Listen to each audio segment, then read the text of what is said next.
mentioned in one of your last talks that petroleum wasn't what we thought it was, that it wasn't a fossil fuel, that it didn't come from fossil animal. Yeah. Is it just a mineral? Is it a mineral like any other mineral? Is that how it, what would you say? How did it, what's the origin of You see, petroleum?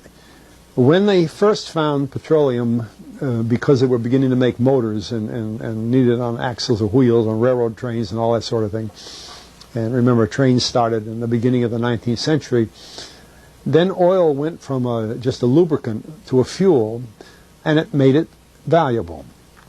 And Rockefeller happened to be the smartest man in the business at the time, but he made most of his money, or much of it, off the transport of the petroleum as well as selling it.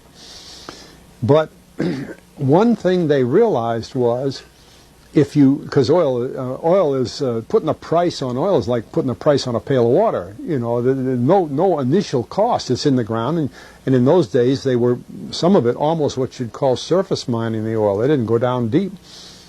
So in order to get the price up, they hit on the idea that they would have to make it appear to be scarce. That boy, after we take the next few barrels out, we're probably going to have to close as well. You know, that kind of thing.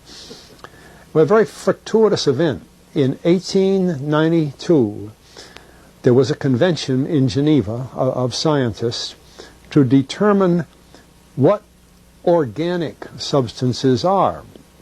Well, the definition of organic is a substance with hydrogen, oxygen, and carbon. And so it's usually a living substance, a tree.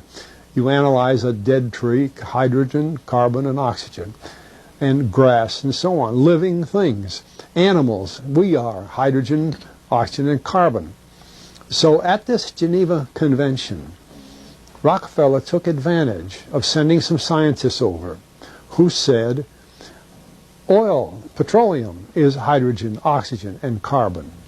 Therefore, it must be derived from the spoiling, the rotting of formerly living matter.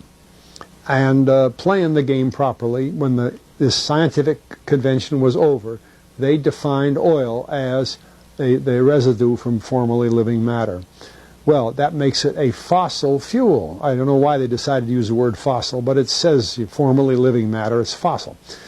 Well, of course, today, and another thing we should know is that there has never been a fossil, a real fossil, found below 16,000 feet.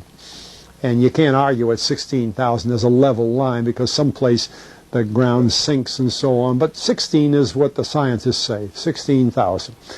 We mine oil, or we drill for oil, at 30,000, 33,000, 28,000 every day of the week.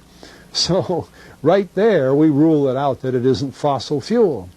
It's called fossil fuel for the minds of the public to feel that it is an asset that is running out, being depleted. We talk about depletion allowance, which is a lot of, you know. And actually, if you know the world's oil supply, you know that it is not going to run out for an awfully long time. It is the second most prevalent liquid on Earth.